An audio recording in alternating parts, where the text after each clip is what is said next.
Hey everyone, welcome back to our channel. Today, we're unraveling a mystery that has captivated millions and left a family in anguish for decades: the disappearance of Lynette Dawson. This isn't just another missing persons case, it's a story that delves into the complexities of love, betrayal, and the desperate search for truth. So, buckle up as we go on this emotional roller coaster. We're peeling back the layers of Lynette Dawson's life to reveal the complex woman she truly was. Lynette wasn't just another missing person on a milk carton, she was a 33-year-old mother, fiercely devoted to her two young children. She was also a wife, albeit to a man, Chris Dawson, whose actions would cast a long, dark shadow over her life. You see, Lynette was a pillar in her community, a woman whose smile could light up a room. But behind that smile was a storm of emotional turmoil. Her marriage to Chris, a schoolteacher, was far from the idyllic union it appeared to be. Chris was entangled in a scandalous affair with Joanne Curtis, a former student of his. Imagine the betrayal Lynette must have felt, the emotional toll it took on her. So, who was Lynette Dawson? She was a woman of resilience and vulnerability, a loving mother caught in a tangled web of love, betrayal, and secrets. Her disappearance didn't just create a headline. It tore a hole in the fabric of her family and community, a hole that has yet to be mended. Now, let's turn the page to January 1982, a month that would forever haunt Lynette's family and puzzle investigators. Lynette Dawson, the 33-year-old mother and the cornerstone of her family, inexplicably vanishes from her Sydney home. Left behind are her two young children, who are too young to understand the gravity of their mother's sudden absence. Her husband, Chris Dawson, comes forward with a bewildering claim: Lynette had joined a cult. Yes, you heard that right, a cult. This explanation, as you can imagine, was met with skepticism and disbelief. Could a loving mother really abandon her children to join a cult? It's a question that has puzzled investigators and armchair detectives alike. But here's the kicker: Lynette wasn't even reported missing for 6 weeks. 6 weeks. That's 42 days of silence, of questions unanswered, and of a family living in a chilling limbo. This inexplicable delay in reporting her disappearance adds another layer of complexity to an already convoluted case. What was happening during those 6 weeks? Why the delay in reporting? Each unanswered question adds another piece to this intricate puzzle, leaving us all to wonder what really happened during that time. Now, let's delve into the investigation, or should I say, the lack thereof. Despite the gravity of Lynette's disappearance, the wheels of justice turned agonizingly slow. In 2001 and again in 2003, coronial inquests were held. The findings: Lynette was probably dead and likely murdered by a known person. You'd think this would be the catalyst for immediate action, right? But no, the case went cold. Stone cold. Imagine being Lynette's family during this time. You have coroners saying she's likely dead, probably murdered, and yet no one is arrested. No one is held accountable. It's like being stuck in a never-ending nightmare, where closure is just a word in the dictionary that has lost all meaning. For years, the case collected dust on the shelves of the police department, becoming one of those stories people talk about but never solve, a local legend, a cautionary tale. But for Lynette's family, it was a daily reality, a wound that wouldn't heal. They were left hanging in a state of agonizing limbo, their lives paused like a movie on a perpetual cliffhanger. Just when it seemed like Lynette Dawson would become a forgotten name in a dusty file, along came Hedley Thomas in 2018. This Australian journalist decided he couldn't let this story fade into obscurity. He launched an investigative podcast called The Teacher's Pet.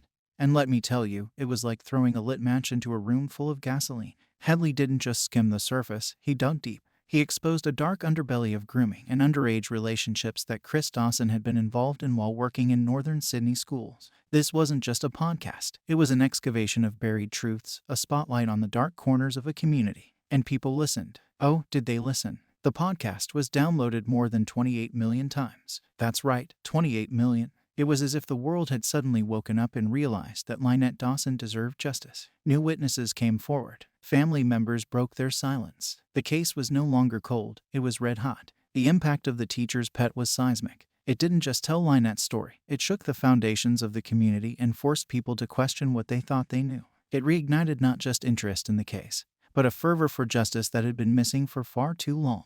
Imagine, for a moment, the weight of decades of uncertainty, of questions unanswered and justice unserved. Now, picture that weight lifting, even just a little. That's what happened in December 2018. After years of agonizing silence, the wheels of justice began to turn again. Chris Dawson, the man who had claimed his wife had joined a cult, was arrested. And not just arrested for questioning, arrested with the intent to stand trial for the murder of Lynette Dawson. This wasn't just an arrest, it was a seismic shift in a landscape of doubt and despair. It was a moment that screamed, no, we haven't forgotten Lynette. And yes, we are still searching for the truth. The arrest came as a direct result of the new witness statements that had emerged, thanks in large part to the Teacher's Pet podcast. It was as if the universe was finally saying, "It's time." For Lynette's family and friends, this arrest wasn't just a news headline. It was a glimmer of hope in a sky that had been dark for far too long.